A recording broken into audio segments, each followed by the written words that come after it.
pessoal. E antes de eu passar a palavra para a Gabriela Tanus, responsável por mediar esse encontro, nós vamos assistir a senadora Mara Gabrilli, que enviou um vídeo especialmente para o nosso evento. Vamos dar uma olhada? Olá, eu sou Mara Gabrilli, sou senadora pelo estado de São Paulo e hoje eu queria primeiro agradecer muito essa oportunidade de valorizarmos as pessoas que promovem a autonomia e o bem-estar físico e emocional de tantas outras. Eu sou a prova viva da importância desse profissional. Tenho uma severa restrição de movimentos devido a uma tetraplegia e eu mantenho a minha vida superativa, produtiva, com a preciosa ajuda das minhas cuidadoras, que são minhas fiéis escudeiras. Sem elas, eu não ia poder fazer absolutamente nada. Não ia conseguir trabalhar, não ia conseguir realizar as atividades cotidianas, como comer, fazer xixi, tomar banho e tantas outras. E parecem simples, né, essas atividades, para quem não possui uma restrição de mobilidade. Mas eu me lembro bem que logo que eu quebrei o pescoço, para aprender a fazer essas atividades através de outra pessoa, eu passava o dia inteiro só fazendo essas atividades, quando conseguia terminar todas. De acordo com o censo 2010 do IBGE, 6,7% da população brasileira declarou ter alguma deficiência severa. Então, o apoio de um cuidador, ele pode significar a diferença entre estar incluído ou viver numa sociedade totalmente excluído ou no isolamento.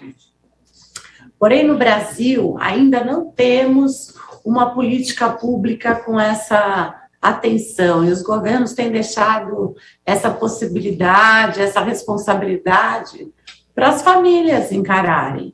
Elas estão totalmente desamparadas nesse tema.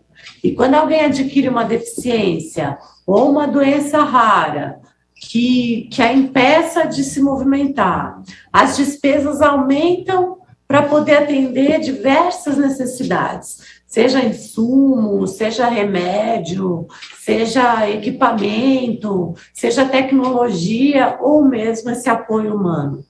E a renda diminui, porque alguém da família vai ter que parar de trabalhar para se dedicar e prestar os cuidados devidos a esse ente querido, ou ainda é necessário contratar um cuidador profissional. Todos os custos ficam a cargo das famílias.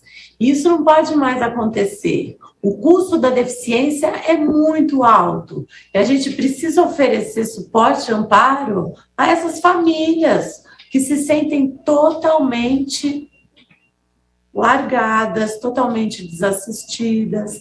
Em meus mandatos como deputada federal, eu trabalhei em projetos para a criação de um auxílio cuidador, no âmbito da Previdência e para que a rede SUAS, de assistência social, treine e forneça cuidadores para as famílias. Também protocolei uma PEC para uma aposentadoria especial para o cuidador. Então, o mesmo familiar cuidador, algo que é muito justo e meritório, porque são pessoas que trabalham praticamente 24 horas por dia, o familiar cuidador. E um modelo que muito me inspirou foi o programa de cuidados, o programa de cuidadores de crianças e adultos com deficiência de Londres. Lá, o serviço ele é oferecido em parceria com organizações do terceiro setor e cerca de 700 mil voluntários são cuidadores em atividade lá em Londres, que recebem treinamento prático e ainda trabalham em turnos de 8 horas, permitindo que um familiar volte a trabalhar, por exemplo, ou cobrindo as necessidades de um trabalhador com deficiência, que precisa de um apoio antes de sair, e no retorno para se acomodar para dormir. São várias as possibilidades. E são muitas equações possíveis de se fazer. E lá é um modelo exitoso, o que comprova que a gente pode oferecer essa assistência também aos brasileiros. Por que não? E agora eu sigo no Senado, trabalhando para a concretização desses direitos por meio da criação de uma política nacional de cuidado. Para dar suporte aos trabalhos, a gente solicitou uma pesquisa ao Instituto Data Senado, em 2019. E a primeira fase da pesquisa, o estudo revelou que 41% dos brasileiros conhecem alguém que depende de ajuda de um parente ou de um profissional, ou de um cuidador, para realizar atividades do dia a dia, sabe? Como tomar banho, comer, trocar de roupa. E, por outro lado, os cuidadores se queixaram de agravos físicos e emocionais relacionados à jornada excessiva. Então, é falta de curso técnico, falta de reconhecimento e valorização da profissão. E a gente precisa cuidar também de quem cuida. A gente está falando de uma profissão que nem regularizada é. Ela não é regulamentada. Então, é isso, gente. Um abraço, boa sorte. E muito obrigada a todos. Muito obrigada, senadora Mara Gabrilli, por essa mensagem. Agora sim eu passo a palavra a Gabriela Tannus. Uma boa mesa para vocês. Pronto, gente. Boa tarde. Virar aqui para o módulo pesquisador, né? Sair do módulo cultural, módulo pesquisador aqui. Muito obrigada. Eu quero agradecer a oportunidade de estar aqui, de poder fazer esse trabalho junto à Febraharas, Casa Hunter, Tony, mais uma vez me dando a oportunidade de estar aqui com vocês. E o que acaba motivando essa pesquisa é que nos últimos 3 anos que eu tive a oportunidade de acompanhar muito de perto a questão dos raros, o convívio e ouvindo as histórias das famílias, era perceptível que tinha algumas coisas, alguns padrões, vamos chamar assim, que se repetiam e que, poxa, solicitavam uma atenção em relação a quem cuidava desses pacientes. E com isso, ano passado, mesmo em meio a toda a situação que nós vemos aí em 2020, no 5º cenário de doenças raras, que a gente fez, acho que fez uma semana antes de fechar tudo, se eu não me engano, nós lançamos essa pesquisa, conseguimos efetivá-la a partir de dezembro de 2020 e chegamos aqui ao cenário, a 6ª edição do cenário, hoje com os resultados preliminares. Então, agradeço por poder apresentar os resultados principais, preliminares desse trabalho, agradeço a quem está nos assistindo aqui, presencial ou na sua casa, e agradeço a essas mulheres incríveis que estão aqui, que nos representam. Agradeço de coração por ter essa oportunidade de apresentar um trabalho que eu acredito que vai ser bastante significativo para milhões de famílias, a gente pode falar, né? Nós conversamos nessa pesquisa com 500 famílias, né? Então, estou feliz de estarmos com a nossa imagem da nossa pesquisa, está aqui conosco, né? Foi a imagem. E o que a gente descobriu? Eu vou passar rápido alguns resultados que eu quero dar oportunidade para que vocês comentem, né? E a gente descobriu uma coisa que era meio óbvia, mas precisávamos medir.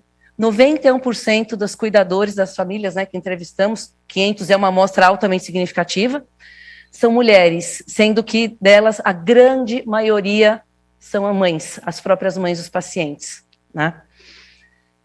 Outro fato que chamou a atenção sobre quem cuida dos raros, e que essas mulheres, porque são a maioria, tá?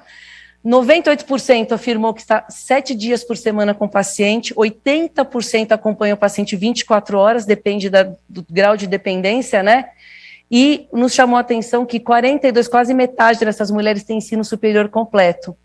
E quando a gente olhou mais para frente em relação à situação financeira e de trabalho dessas mulheres, né? Nós descobrimos que 78% afirmaram receber uma ajuda financeira do pai do paciente. A maior parte delas, quando trabalham, não tem um emprego formal. Quase metade das que não trabalham pediram demissão para poder ter esse cuidado exigido com o seu filho, com a sua filha, né? 65% afirmaram que não tem dinheiro suficiente para chegar até o final do mês, né? Que as despesas também, a grande maioria também afirmou que as despesas aumentaram depois do diagnóstico. E o que chama atenção, eu sou economista, então esses dados macroeconômicos, socioeconômicos me chamam bastante atenção. Quase metade dessas famílias vivem com até 2 salários mínimos, e quem vive com mais é um tiquinho mais, gente. E aí, em relação às responsabilidades, a gente pode ver que as responsabilidades são enormes junto a esses pacientes, né? Eles acompanham os pacientes em consultas, à escola, realizam higiene pessoal desses pacientes, levam o paciente ao banheiro, alimentam o paciente, auxiliam a vestir, a locomover. Mas olha que dado interessante que a gente começa a ver quando lança uma pergunta adicional, que a maior parte deles, né, delas, diz que não se sente reconhecida pelo trabalho como cuidador. E isso acaba nos chamando a atenção, já chamava a atenção quando a gente começou a desenhar essa pesquisa, e aí a gente também contou com algum apoio de alguns colegas da área de psiquiatria, psicologia, de neurociências, para bolar o quê? O perfil, entender o perfil psicológico também dessas pessoas que estavam cuidando. E tomamos o cuidado também de entender isso, não só ambiente pandemia, mas ambiente fora de pandemia, como as pessoas se sentiam, tá? E quando a gente fala, isso é uma coisa muito importante, a gente sabe que é uma força das mulheres, né? Meninos, assim, eu tenho que reconhecer que nós somos muito resilientes, né? Então, quando a gente perguntava algumas coisas em relação à resiliência, né, mais de 80% de quem respondeu a pesquisa se sente que as pessoas ao redor tentam manter o ânimo dela, que tem pelo menos um amigo e que deseja o bem, que ao cuidar querer que se tornam pessoas melhores, conscientes das suas forças, que aprenderam a fazer coisas novas, sentem-se as pessoas próximas se importam com ela. Mas olha que interessante, a hora que a gente começa a cavar, e é uma característica, não só, se você olhar qualquer pesquisa nacional, o brasileiro ele é muito resiliente, a brasileira então mais ainda. E a gente começou a investigar um pouquinho mais fundo em relação realmente ao sentimento, né, mais profundo que as pessoas traziam com elas na pesquisa. E aí a gente começou a descobrir algumas coisas, né? Nós podemos ver que a saúde física dessas pessoas está comprometida, né? Nós temos aí 60% que não conseguem ter um sono de qualidade, declararam 63% que não têm disposição para as tarefas, não tem atividade de lazer, a grande maioria, sentem algum tipo de dor, não realiza atividade e, o que chama mais atenção, sentem-se que não tem energia para cumprir tudo que tem que fazer no dia. As pessoas não se sentem com forças para fazer tudo isso. E aí a gente tem equilíbrio, né, entre a razão e o coração, e a gente começa a entender um pouquinho mais o que está acontecendo, e vai olhar como está a saúde mental dessas mulheres, né? E a gente começa a entender que sente ter mais coisas para fazer do que um dia que poderia, isso é a grande maioria, né, mais da metade, sente que não consegue realizar todas as tarefas do dia, que tem perdido coisas importantes, que não tem contato social, sente que realmente ninguém... tem pessoas do meu lado, mas elas não entendem o que está acontecendo comigo, né? E a declaração que mais chama atenção, que é o fechamento do ciclo, que sentem-se perdidos ou esquecem de si mesmos por conta do paciente. A dedicação é tão grande que a pessoa ela se abandona dentro desse processo para se dedicar totalmente ao seu paciente, ao seu filho, à sua filha, né? Então, isso são dados que chamam bastante atenção e realmente tomamos o cuidado de falar, olha, em relação a, não a situação que estamos hoje, mas a situação em relação ao seu filho, à sua filha que está sob seus cuidados. E aí o que a gente acaba percebendo é que essas pessoas também, essas mulheres, quando elas têm alguma oportunidade pouca de lazer, elas se isolam. E o que isso traz para a gente um sinal grande de depressão, tá?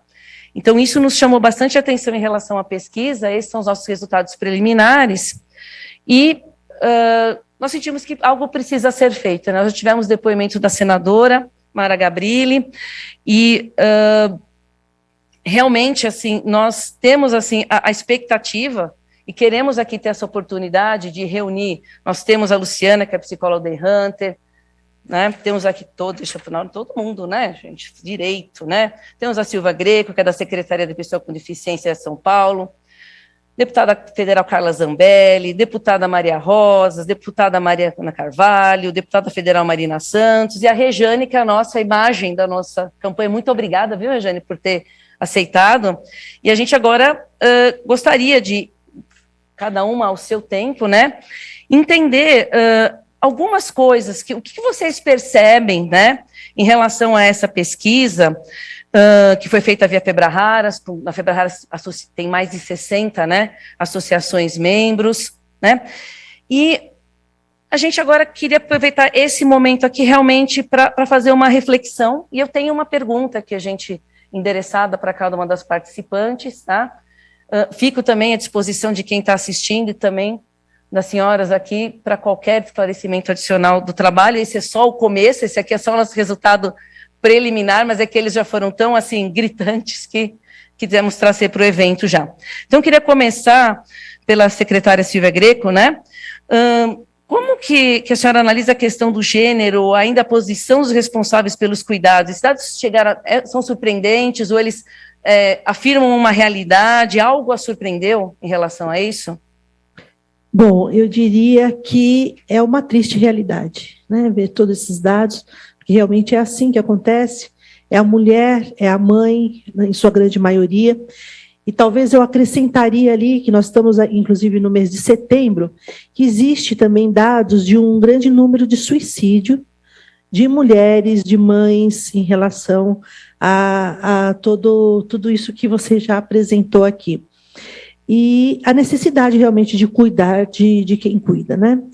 Um pouquinho antes, eu não lembro o nome do palestrante, o que falou anterior, falou a respeito da judicialização, que infelizmente isso também é uma realidade na questão dos tratamentos. Então, onde poderia ter ajuda para uma equipe multidisciplinar, que naquele momento ela poderia ter o seu tempo, a gente sabe o quanto é difícil, e aí são as pessoas mais vulneráveis que realmente sentem a necessidade desta ajuda e acaba não tendo, né?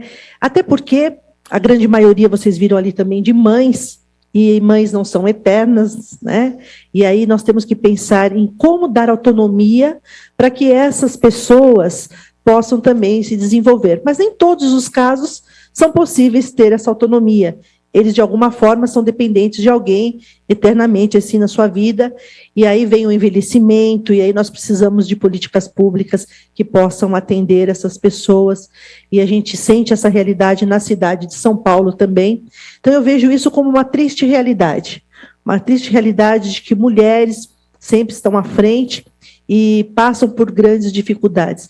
Quando você fala que elas entram em depressão, e aí já estão numa crise, né, de problemas assim da sua saúde mental, da sua saúde física, e que eles acabam se esquecendo, e não porque elas querem esquecer, porque não tem realmente esse tempo para elas, né? Se tivesse como recorrer a políticas públicas no atendimento, muitas vezes elas não estariam em casa, elas poderiam se dedicar um pouco mais à sua própria condição, à sua própria vida, e deixam de estudar, deixam de trabalhar e se dedicam e acabam tendo que sobreviver, né, com uma renda tão baixa. Então, eu entendo isso como uma triste realidade também na nossa cidade, e por isso é importante a gente estar aqui falando de doenças raras, mas aí eu falo a respeito das pessoas com deficiência, que também, paralelamente, acontece exatamente a mesma coisa, e precisa ter esse olhar do poder público, de poder direcionar políticas públicas voltadas para essas pessoas que dignamente honram e estão ali cuidando, né? Eu já disse isso no início, que eu sou uma mãe também, além de gestora, sou uma mãe de um filho com 2 deficiências, o Nicolas, que é cego e autista, então também sei dessa dificuldade, porque também sinto na pele aquela responsabilidade maior, né, que acaba sendo por mim, mãe, separada, e que tenho toda essa responsabilidade também com meu filho. Então, é muito bom quando uma gestora sente também do outro lado, que cada vez mais vai querer lutar por políticas públicas para poder atender essa classe, principalmente os mais vulneráveis na cidade de São Paulo. Muito obrigada. Queria dar continuidade fazendo uma pergunta para a deputada Maria Rosas. Em relação, os primeiros dados financeiros indicam que realmente existe uma dependência dessas mulheres do companheiro. A gente imaginava que era um pouco menor, mas é uma dependência grande. Então, como a senhora vê as reflexões sobre esse tema, se tem algum ponto crítico, e se a gente poderia, de alguma forma, ajudar essas mulheres, de alguma forma, alguma profissionalização dentro de casa? Como a senhora imagina isso, a realidade? O que lhe chamou a atenção? Nós temos debatido ultimamente muito a respeito desse tema, não somente em relação às doenças raras, mas também do lado da violência doméstica, porque muitas mulheres vivem nesse ciclo de violência, tocando nesse assunto, levando para o lado da dependência financeira por conta desse quadro. Então, hoje em dia, nós podemos ver muitos programas que estão sendo lançados pelo governo federal, Qualifica Já, mulheres que estão sendo qualificadas para o mercado de trabalho e geração de renda, para que elas possam ter essa independência financeira, não somente fora, mas principalmente em casa. Agora, porque as cuidadoras que cuidam dos seus filhos em casa precisam ter, hoje com a internet, hoje com tantas variedades, né, nós temos qualificações infinitas aí que você pode colocar para as mães. Eu digo mães porque é o grande número que tem ali, 81%, e 91% são mulheres. Então, nós estamos voltadas muito para esse quadro, muito para programas que qualificam mulheres. Em Mauá, nós estamos destinando para qualificar 500 mulheres, em Guarulhos, 360 mulheres, programas de microcrédito no sistema do Pronamp, para que elas possam ser mulheres empreendedoras e consigam ter um microcrédito, porque isso também é um grande problema. Ela quer empreender, mas ela não tem condições financeiras. Às vezes, o crédito é pequeno, ela precisa de coisas pequenas, ela quer fazer um bordado, por exemplo, em casa. Eu fui voluntária do Hospital do Câncer, do INCA, por 3 anos, e eu fazia justamente esse trabalho, que era cuidar do cuidador. Já era uma preocupação, isso, há 15 anos atrás. Já era uma preocupação muito grande do cuidador que estava desgastado com o paciente terminal.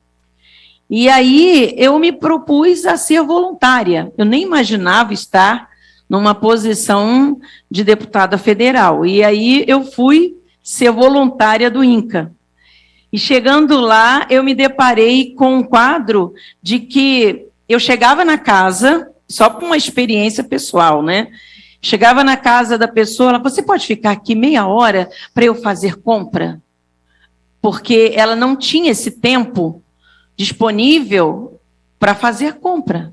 Então, é esse tempo que a gente está falando, né? Que a pessoa não tem para sair, para comprar alguma coisa, para estar à disposição, e isso só sabe quem está lá na ponta. Nós estávamos conversando a respeito disso. Só sabe disso quem vive, quem participa do dia a dia. E aí ela não tem como sair e ela precisa gerar sua renda dentro da própria casa. E aí eu levava bordados, que a minha mãe me ensinou a fazer, né? Bordados, eu falei, olha, você pode bordar esse pano de prato e aí depois você pode vender. Coisas simples, mas ela precisa de renda, ela precisa de um valor para que ela possa empreender, né? Ela possa aplicar e ela possa empreender. Então, essa renda, esse microcrédito, a gente também deu entrada, né, num projeto onde várias deputadas da bancada feminina se juntaram, né, não foi só eu, sou coautora, e a gente está muito preocupada com essa parcela de mulheres que são dependentes dos maridos, e isso gera vários problemas na sociedade, não somente na questão dos cuidadores, mas também outros problemas que são gerados pela dependência. E isso chama atenção, até vou aproveitar para emendar a próxima pergunta para a deputada Carla, que outra coisa que chama atenção é a questão do número de mulheres que afirmaram ter pedido até demissão do trabalho porque não conseguiam, deixaram de ter a sua renda, até tinham um trabalho para poder fazer esse cuidado. Aí queria, como a senhora vê essa situação, que a gente poderia, de alguma maneira, pensar sobre isso nesse momento? Como a Maria falou, tem uma questão holística aí que a gente precisa olhar, né? Não é só olhar para a questão do cuidador e nem só para a questão da violência, quer dizer, tudo é um conjunto de coisas. Na verdade, a gente vem passando uma desestruturação histórica, né, tanto econômica quanto familiar, né? Por exemplo, o índice de pessoas que se divorciam após descobrirem que o filho ou a filha, um dos filhos, tem deficiência, é muito alto. Tem estudos que passam de 80% o número de divórcios, e aí acaba ficando na mão da mãe. Às vezes com uma dependência financeira, e às vezes o pior, sem a dependência porque o pai não assume. Ele simplesmente sai de casa e deixa isso para a mulher. Por isso a quantidade tão alta de mulheres também cuidadoras, né? E tão grande de mães. Se a gente olhar que 91% são mulheres, 98% passam 7 dias por semana com as crianças, isso significa que ela está vivendo para elas. Sim. Vendo para essas crianças. Concordo que a amostragem foi muito boa, 500 famílias é um número muito bom. A gente vai começar a fazer política pública a partir do momento que a gente conheceu o problema. E eu acho que a grande questão, o grande ponto é que a gente, a princípio, não conhece o problema nem a sua magnitude. A gente estava conversando na hora do almoço, né, Mari? Mariana estava falando, em Rondônia é difícil conhecer até o problema. A gente está fazendo um projeto agora com a Olga Cos, com envio de emenda, um valor pequeno, até R$400 mil, para tentar começar um trabalho aqui no estado de São Paulo para entender quantas pessoas são portadoras, onde elas estão, quais são as deficiências e quais são as necessidades delas. Porque, por exemplo, se 42% desses cuidadores têm curso superior, será que seria mais vantajoso financeiramente, só olhando para o aspecto do olhar financeiro? Ela está trabalhando e pagando um cuidador talvez seja mais barato do que o salário que ela receberia, mas muitas vezes ela prefere estar com o filho em casa, porque tem a questão afetiva envolvida. E aí você tem a necessidade de complementar a renda. Também tem a questão que a gente tem que olhar, que muitos portadores de necessidades especiais podem trabalhar, né? Como é o caso, por exemplo, da própria Mara Gabrilli, né? Trabalha como senadora. E eu, por exemplo, como gestora de projetos que fui, a gente tinha a necessidade de contratar pessoas com necessidades especiais. E naquela época, por exemplo, as pessoas que recebiam o BPC, eles não queriam trabalhar porque senão perderiam o BPC. Aí agora, até falei com a ministra Damares, ela mandou um abraço para todos, e tem um auxílio inclusão, que foi colocado agora há pouco no governo federal, que a pessoa que tem o BPC e queira trabalhar, ela não perde o BPC, que muitas vezes a pessoa diz, não, eu vou perder, por isso que eu não quero trabalhar, porque eu prefiro às vezes ficar em casa recebendo pouco do que ter que sair todos os dias, ainda mais quem é cadeirante, ou quem tem algum tipo de deficiência física, o cego, né, o surdo, enfim, várias deficiências e que as empresas também não estavam preparadas para ter, né? A gente vê de 15 anos para cá uma preparação de pessoas que falam Libras, né? Enfim, então existe um aspecto muito complicado de se olhar sobre um ponto de vista só, a gente tem que fazer um olhar maior. Eu acho que a gente tem que ter um cuidado para um olhar especial para esses cuidadores. Não acho que simplesmente também só aposentar é o problema, porque tem o problema da família, tem o problema do cuidado da mãe, e aí a gente entra, por exemplo, em questões ideológicas, sem querer. Por exemplo, hoje para um deputado federal homem vir candidato, 2 candidatos, tem que ter uma mulher, porque 1/3 tem que ser mulher. E isso é meio que obrigatório. Mas as mulheres, a gente vê pela pesquisa, às vezes a mulher está preparada mais para ficar em casa do que para a política. Tudo bem que essa mesa aqui está formada a maioria por mulheres. Não, só tem mulheres aqui, a maioria nós somos mulheres. Mas a gente tem que olhar para o outro ponto de vista de trazer os homens para esse debate também. Dizer, não é só uma questão feminina, não é só porque a gente é mãe, não, o homem tem que estar perto, né? E aí a gente tem um grande exemplo aqui que é o Tony, que participa muito. Enfim, eu acho que a gente precisa...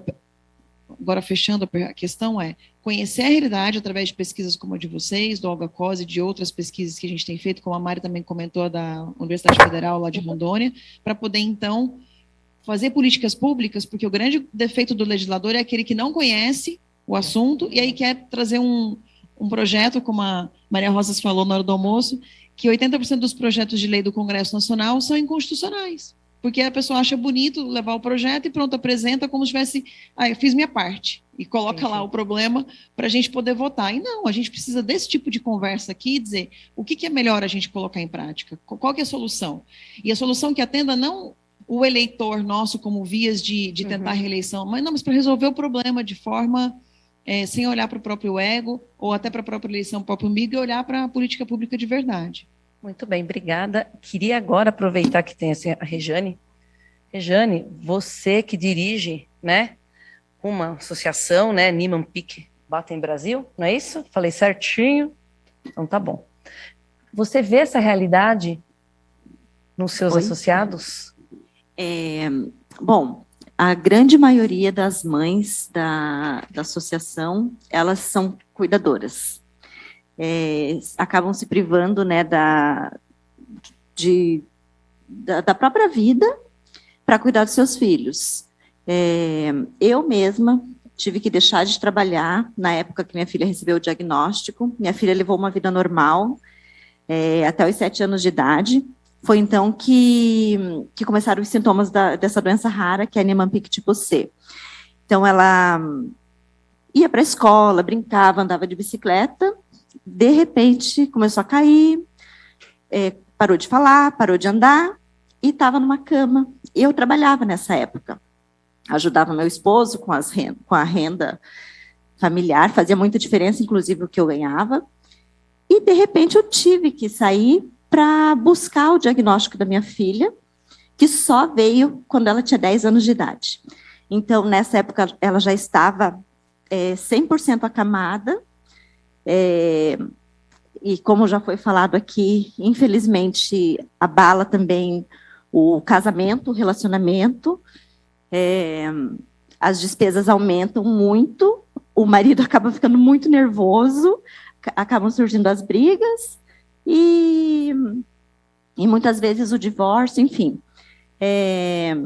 Graças a Deus, no caso da minha filha, a gente conseguiu um tratamento que foi eficaz, ela recuperou habilidades que ela havia perdido, mas assim, os cuidados as sequelas também ficaram, e os cuidados são constantes, né? Para você ter uma ideia, na nossa associação, tem uma mãezinha que teve um AVC, a mãe está acamada e o filho acamado.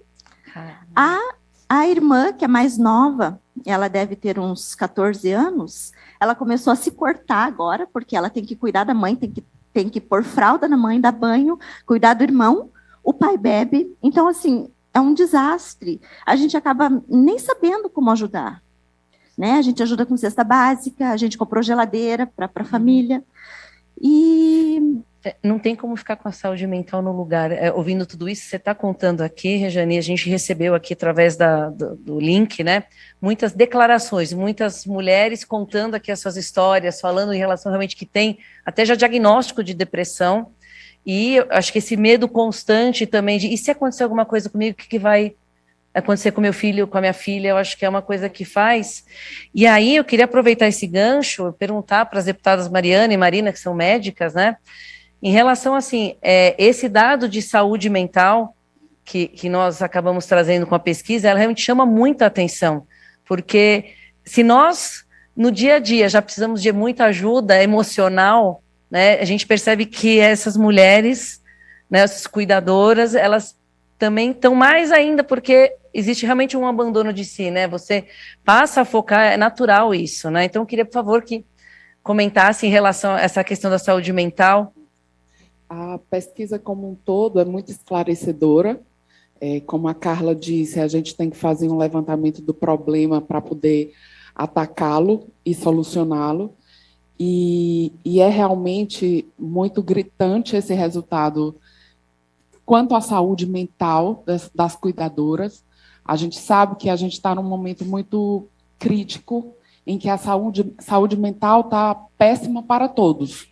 Todos nós aqui nessa pandemia sofremos, de alguma maneira, alguma sequela pelo confinamento, pela situação de não saber o dia de amanhã. Imagine essas mulheres. Vou dizer mulheres porque é a grande maioria. Então, imagino que para elas a parte mental deve estar assim, muito mais desestabilizada. Isso nos preocupa muito mais. E a financeira, então, também nos deixa muito apreensivos, e até é um alerta para a gente na Câmara Federal tentar unir, nós que estamos aqui, unir forças, a Carla, que tem uma força gigante, a Mariana, que tem uma experiência, a Maria, que tem uma experiência e uma força gigante, para a gente ir atrás de solucionar de alguma maneira. Eu, falando um pouco do Piauí, outro dia eu destinei uma emenda para um hospital pediátrico e fui fazer uma visita e lá tinha o setor de AME. AME, a criança fica entubadinha, não mexe, não reage, e tinha lá uma mãezinha, a criança com 7 anos, e a mãezinha lá do lado. Nossa, eu fico toda arrepiada, eu me emociono muito porque eu sou mãe, e eu fiquei imaginando, e essa mãe vive de quê? Quem ajuda essa mãe? E a médica responsável pelo setor falou, deputada, o pai largou a mãe. Como a senhora falou, o pai largou a mãe. Mas a mãe estava lá, ao lado da criança. Imagine como que essa mulher está. O pensamento, ela abdicou da vida dela, ela abriu mão de viver para viver a vida de um ser que está ali sem nenhuma expectativa de vida, que ali não tem uma expectativa de melhora. Ali, realmente, infelizmente, é o fim dele. E ela está lá, do ladinho, segurando a mão. Ela limpava assim ele, e aquilo ali me comoveu muitíssimo. Então, eu acho que a gente, quanto a agentes públicos, que somos representantes da Casa Legislativa, a gente pode unir força e trazer, sim, os homens para esse debate. O homem não tem que fugir, não. O homem não é coparticipação, não. O homem é participação mesmo. Eles têm que estar junto, a gente tem que fazer uma estratégia de divulgação e fazer barulho mesmo, porque é uma necessidade. A gente tem que estar muito junto, muito próximo e dando apoio a essas pessoas. Aproveitando, na pesquisa, um dado que chamou muita atenção exatamente são que 72 pessoas das entrevistadas, dessas mulheres, elas muitas vezes estão de forma que se encontram perdidas ou até mesmo não acabam se reconhecendo, porque acabam se anulando para poder viver uma rotina Sim. de quem está cuidando, e que na maioria das vezes acaba sendo o seu filho. Uhum. E ali acaba deixando de lado o seu ser mulher, o seu ser esposa, até questões básicas do seu cuidado, Sim. pela prioridade com aquela pessoa que ela está cuidando. Isso é um desafio, e como disse bem a Marina, a gente vive um momento que cada vez mais a questão, principalmente das doenças mentais, do suicídio, vem aumentando. Eu mais cedo até conversei com a deputada Carla, e a gente chegando a esse momento que hoje o suicídio já virou uma das segundas causas maiores, né, no mundo, relacionada aos jovens se suicidando. Então, é algo realmente muito triste, muito crítico. E se nesse momento de pandemia, onde não foi fácil para ninguém, imagine essas mães, essas cuidadoras que ficaram em casa sem ter absolutamente qualquer forma de conseguir uma ajuda externa, de conseguir algo. Inclusive, em Porto Velho, teve um fato recente que acabou tomando conta de todo o Brasil, de uma mãe que foi levar, agora no retorno às aulas, um filho que era autista, e a escola pediu para poder a mãe voltar e buscar a criança. Aquilo gerou toda uma expectativa, a mãe com mais de 1 ano e meio esperando a oportunidade de poder levar o filho, e no dia que ela teve essa oportunidade, infelizmente, foi frustrada e teve que buscar novamente o filho. Então, é algo que a gente precisa trabalhar, fazer com que dê oportunidades, que tenha um acompanhamento psicológico, e quando a gente fala nisso, tem algo que é muito importante, que quando a gente faz a pesquisa e coloca que foram 500 famílias, mas a gente não está falando de exatamente só 500 pessoas que tenham, porque dentro daquela casa, ele pode ser Sim. um cuidador que está cuidando de 2, de 3, de 4 pessoas dentro da mesma casa com algum tipo de doença rara. Eu tive a oportunidade de fazer uma visita, e algo que eu sempre lembro e me chama muita atenção, na casa de um senhor que se chama Senhor Expedito. Ele mora um pouco afastado do centro da cidade, e era um senhor que ele cuidava de 4 crianças acamadas. E era realmente, assim, uma força que ele passava de dedicação. A mãe que acabou, nesse caso, diferente do que da maioria das vezes acontece, abandonando, e ele ficou cuidando dessas 4 crianças dessa forma acamada. E você vê aquela força de vontade, mas ele não tem acesso, ele não tem comunicação, ele mora num local que a energia elétrica praticamente quase não chega, não tem telefonia. Imagine na hora que ele precisa de um socorro, como aquele pai faz. E ele fala, se eu preciso levar um para o socorro, eu não tenho como fazer, porque eu não tenho onde deixar os outros 3. E é algo que é uma realidade que muitas vezes a gente não consegue, e como eu falei isso com a Carla, na hora do almoço eu tive a oportunidade, que às vezes a gente não sabe onde estão essas pessoas, a gente não identifica. E no meio desse cenário a gente tem uma realidade de famílias diferentes, de um Brasil diferente, de falta de acesso, de falta de conhecimento. Então, além de todos esses avanços para que a gente possa dar um suporte emocional a todas essas famílias, a gente precisa fazer uma condição de captação aonde estão os nossos 13 milhões de pacientes e raros no nosso país que precisam desse olhar diferenciado, para que a gente possa fazer com que os seus cuidadores tenham também uma forma de se sentirem amados, acolhidos e respeitados como eles querem, com esse reconhecimento como cuidadores que de fato são. Muito obrigada. Eu vou pedir para a Luciana falar um pouco das famílias, do trabalho que é feito, mas eu queria aproveitar, antes de passar a palavra, Luciana, depois, para a gente poder fazer o encerramento, eu quero fazer um compromisso com as senhoras.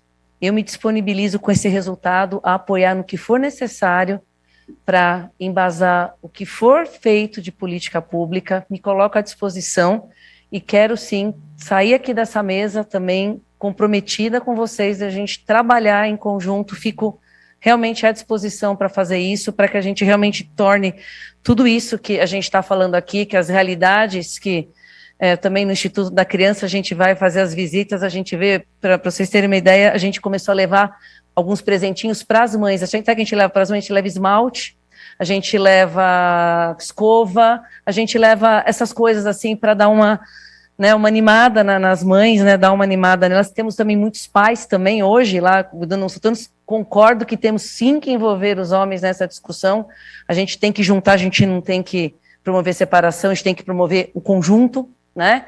Todos somos iguais, e então eu queria só fazer isso, me deu esse ímpeto aqui de vendo o comprometimento e a visão que todas vocês têm. De novo, me sinto muito honrada de estar aqui na frente de vocês apresentando essa pesquisa e quero sair com esse compromisso aqui da mesa, tá bom? Por favor, agora coloque um pouco do trabalho feito com as famílias. Obrigada. Eu atuo no Day Hunter, né, que é um programa de assistência, né, multidisciplinar, tanto para os pacientes quanto para os cuidadores, e os dados que vocês trouxeram são muito ricos, porque corroboram muito com o que a gente vê na nossa prática e na nossa atuação no dia a dia, né? Então, muitas vezes, quando a gente entra aí no mundo dos raros, a gente tem que entender primeiro, né, que um cuidador, você não se planeja, você se torna, né? E você também aprende a ser cuidador nessa trajetória. Você acorda, assim, a impressão que eu tenho é que você acorda cuidador, né? E você não vem com manual de instrução, né? Você vai tentando lidar ali com o que você tem, né? E a gente, na nossa atuação, no Day Hunter, com a nossa equipe multidisciplinar, a gente vê famílias muito fragilizadas, né? Com uma sobrecarga no cuidador tremenda, né? Com uma maior propensão a desenvolver doença, né? E saúde mental abalada, impacto na qualidade de vida, né? Então, dentro desse cenário todo, é muito difícil a gente, né, olhar para o paciente como uma equipe multidisciplinar e esquecer daquela mãe que está ali, daquela família que está ali, né? Então, eu achei muito rico esses dados que vocês trouxeram, porque vão muito de encontro, né, realmente com o que a gente vê. Eu acho que a gente tem que pensar nesse cuidador na sua totalidade, né? Porque ele é um papel-chave dentro aí do cuidado. Se a gente não cuidar do cuidador, se você quiser tirar a máscara e ficar mais pertinho, que o pessoal do híbrido não está te ouvindo. Tá bom. Então, assim, eu acho que se a gente não cuidar efetivamente de quem cuida, fica muito difícil a gente pensar aí na saúde mental dessa família toda, né? Esse cuidador está sobrecarregado, muitas vezes sozinho, sem esperanças, né? E mesmo assim, ele encontra resiliência. Eu acho que o mais bonito aí do nosso debate hoje é que, mesmo com tantos desafios, com tantas dificuldades, muitas vezes com uma saúde mental abalada, né, com ansiedade, com humor deprimido, com esgotamento, essas mulheres, essas famílias, elas encontram um jeito de superar tudo isso, de se apoiar e de se ajudar, né? Então, eu acho que a resiliência é um papel muito importante quando a gente fala do cuidador, né? E quando a gente pensa em mapear, como vocês falaram, né? Eu acho que as pesquisas vêm para colaborar com isso. A gente precisa entender o que exatamente está acontecendo, né? E por isso que dentro da neurociência e da própria psicologia, a gente tem alguns instrumentos para conseguir medir, né, ansiedade, depressão, estresse, mapear se é clínico, se não é, em que situações ocorrem, né, para a gente conseguir aí pensar num plano de intervenção com esses cuidadores. Né? No Day Hunter, além, né, de todo o suporte com o paciente, desde o início do nosso programa, a gente sempre olhou para esse cuidador. Né? Então, a gente sempre teve programas de acolhimento voltados para o cuidador enquanto o paciente era avaliado. Né? A gente promove grupos de pais para falar de assuntos em comum. Né? Então, a gente vem sempre buscando aí contribuir também para a vida dessas pessoas, para a melhoria dessa qualidade de vida. Né?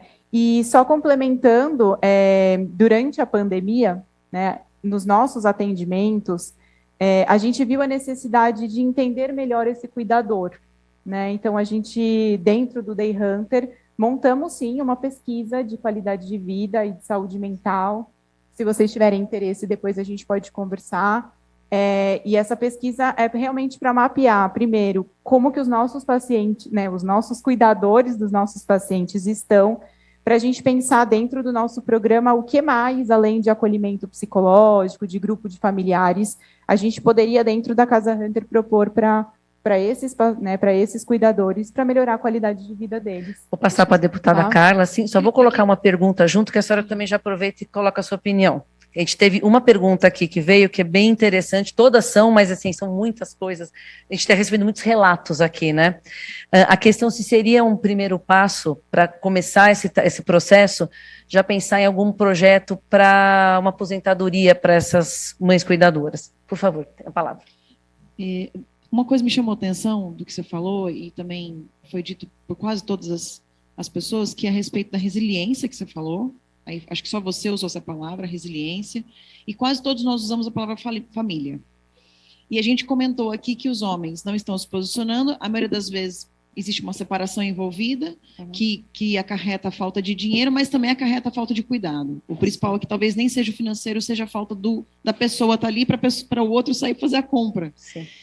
E aí a pergunta que eu faço é o seguinte: a gente tem visto ao longo do tempo, e a gente pode trazer depois a Ângela Gandra, que é a secretária da Família, dentro do Ministério da Damares, que o problema maior é que as famílias vêm se desestruturando.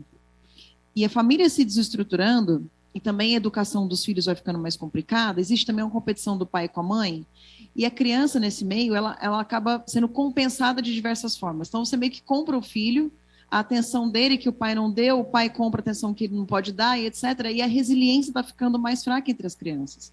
E isso, em médio e longo prazo, essas crianças e adolescentes de hoje que não têm resiliência, porque a educação foi feita de forma diferente, e aí desde coisas que são mais drásticas, como, por exemplo, a lei da palmada, que já não pode mais existir, até o fato da separação também afetar a criança, você tem adolescentes que vão ser adultos menos resilientes e que na hora que precisa, ele não aguenta o tranco, né? Não aguenta, e a gente viu isso não só com os cuidadores. Na verdade, os cuidadores vivem a vida toda o que a gente viu na pandemia, que é ficar dentro de casa, trancado, e vivendo sobre uma coisa que talvez que é meio... você acorda cuidador, como você disse, né? Do dia para a noite você virou um cuidador. Como você, por exemplo, teve que largar seu trabalho, você frequentava, né? Ajudava em casa e teve que largar para poder cuidar da filha. E você teve um final feliz, sua filha ficou bem. E aqueles que não, né? Como é o caso que citou lá no Piauí. Então, assim, eu acho que primeiro a gente tem que trabalhar com as famílias. E aí não é trazer o pai obrigado, não. É sensibilizar o homem. sensibilizar o homem e tentar juntar o homem mais com a mulher, no sentido de colocá-lo na posição de olha como você é importante, né? E eu vejo isso na minha família, né? Eu tô aqui com meu pai hoje. Meu pai é meu companheirão, vem comigo em todos os lugares e tal. Então, assim, eu briguei ele. Não, a gente sensibiliza as pessoas. Eu acho que é mais por aí do que simplesmente, não, vem cá, vou fazer um escândalo aqui, o pai tem que vir junto, ou o marido, ou o filho, ou o esposo. E aí, em relação à aposentadoria, às vezes eu tenho um discurso um pouco mais ideológico, mas assim, a gente às vezes tem a memória curta. Né, foram desviados mais de 40 bilhões de reais dos fundos de pensão, né, e essas pessoas estão soltas agora. Então, assim, já não se faz justiça. Então, a gente fala em aposentar as pessoas, mas esquece que talvez falte o dinheiro, porque teve o desvio ali atrás. Uhum. Então, eu acho, sim, que tem que ter... na Espanha, a gente tem, né, a lei da dependência. Sim, essa lei. Que a gente até vocês tinham enviado os dados para mim, é uma lei que eu estava lá na Espanha quando ela foi aprovada, em 2006, e é uma lei importante, que todo mundo apoiou, mas a gente precisa melhorar o nosso desenvolvimento, a nossa economia, né, desenvolver mais a vida das pessoas, as famílias. Por isso estou dizendo, não é só uma solução, é uma solução holística, trazer a ministra Damares com a Secretaria de Família, junto com o Ministério de Ciência e Tecnologia, por exemplo, que soltou essa semana 2 editais para tecnologias assistivas. Uhum.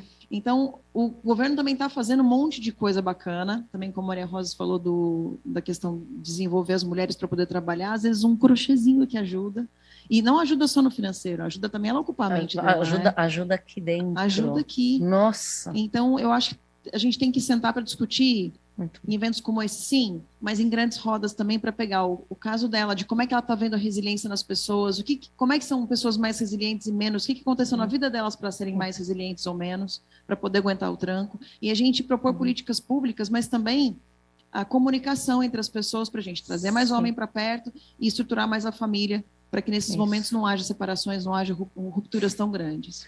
Eu acho que, assim, esse resultado, essa nossa primeira conversa, que é o começo, né, de um trabalho grande, eu acho que realmente também a gente precisa trazer para vocês que estão lá fazendo as coisas acontecerem, a gente precisa trazer os dados, precisa trazer as realidades para poder justamente fomentar a pesquisa. Eu entendo essa estruturação que a senhora colocou, eu também venho de uma família que meu pai, excepcionalmente meu pai não está aqui comigo hoje, mas ele também sempre me deu força, eu nunca tive diferença entre eu e meu irmão em casa, a gente sempre recebeu o mesmo tratamento e educação, então acho que isso também foi muito importante. E, de novo, só o começo, eu quero agradecer a participação de vocês todas, muito obrigada